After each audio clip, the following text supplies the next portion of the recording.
we're going to talk about boundaries.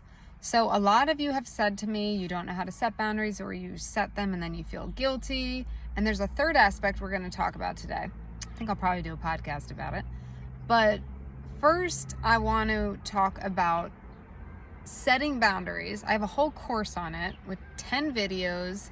I did it before I was really working in the abuse niche, but a lot of people have trouble setting boundaries. It was like more focused on momming and setting boundaries and doing things for yourself, all of that.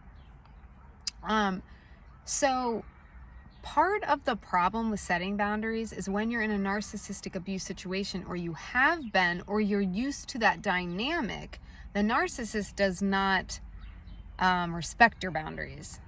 That is just a trait of a narcissist, right? They don't respect your boundaries. So the problem is you might feel like, oh, I don't know what to do about setting boundaries because they don't respect them anyway, right? Sorry, got a little call. So my thing is now giving you advice on what to do when that person, whether it's a narcissist or maybe not a narcissist, when you set a boundary and they don't respect it, then it's time. I call it self-boundaries, because it is setting a boundary with yourself on what you do after that, because you cannot control what somebody does with your boundaries, but you control what you do as a reaction to their reaction, right? So let's say you tell someone, you know what, look, I don't want you to contact me anymore, or whatever, really, if someone's going to disrespect your boundaries, there has to be a consequence. And for me, that is a self-boundary in the way of, you are protecting your peace. You want peace. Every single one of you that I have talked to in my market research, because there's a bunch of people, you all said only one word. You all said the same. There's a lot of things said. One word was peace. So you know you want peace. But there are times where we don't hold those boundaries for ourselves. And that is what actually damages our peace. It's not the other person. It's how we handle them not respecting our boundaries. So those are those self-boundaries that you put up to protect yourself. I'm not saying it's always easy. And when you're used to that dynamic, let's say it was a childhood narcissistic situation that you grew up with, you're used to that way, you have trouble setting them, you feel guilty. These are all things I talk about in my boundaries course. But at the end of the day, you have to sit there and realize, my peace is worth the discomfort I may feel when I start setting boundaries, not just setting them though, demanding respect in them, or else there's a consequence. So it's a two-part thing. You need to set boundaries, and then there do have to be the consequences. And I'm not here to say it's so easy. I went through it, and I'm kind of a tough butt, right? But it wasn't easy for me to start truly setting boundaries in my life. But I will tell you this, it was so worth it. And I am so much happier and so much more at peace. And I will say this, there's some people too in my life where I set boundaries for the first time. And at first they were kind of annoyed, or, oh, you have these rules, or right?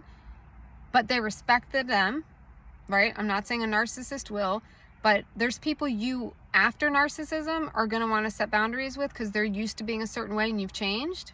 That's probably happening to you.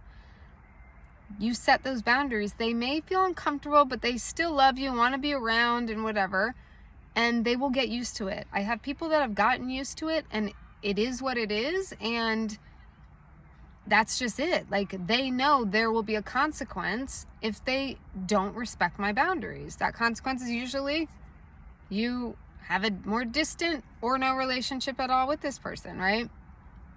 But I have found some people actually have, like, it's almost like you become a role model by setting boundaries, especially for your children.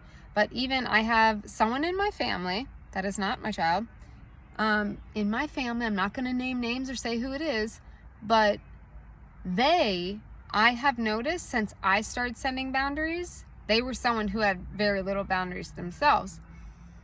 They have started to set boundaries in their lives, dealing with people in the family as well, standing up for themselves more, creating boundaries, right? So even though that specific person has said to me, oh, you and your rules, right? It's not called rules. It's called just like asking to be respected.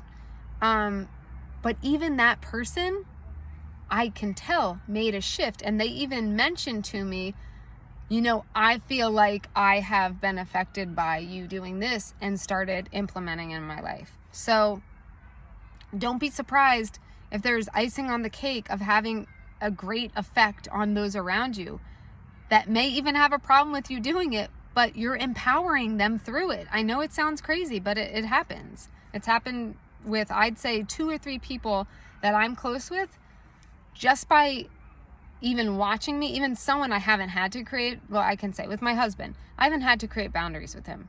He's a chill cucumber, super sweet. I haven't had to create any boundaries with him. He, in his life, just by watching me create boundaries and have consequences if they're not reached, has picked that up to the point it has affected his life in a positive way. And he's happier and feels more confident, right? And feels more strong. He feels stronger, right? He's in a way a people pleaser, and now he's realized, I think, that he can be accommodating still, but not at his own expense. And that's where we have to get. You don't have to be a shitball. You don't have to be a jerk. You don't have to have crazy demands all the time, anything like that.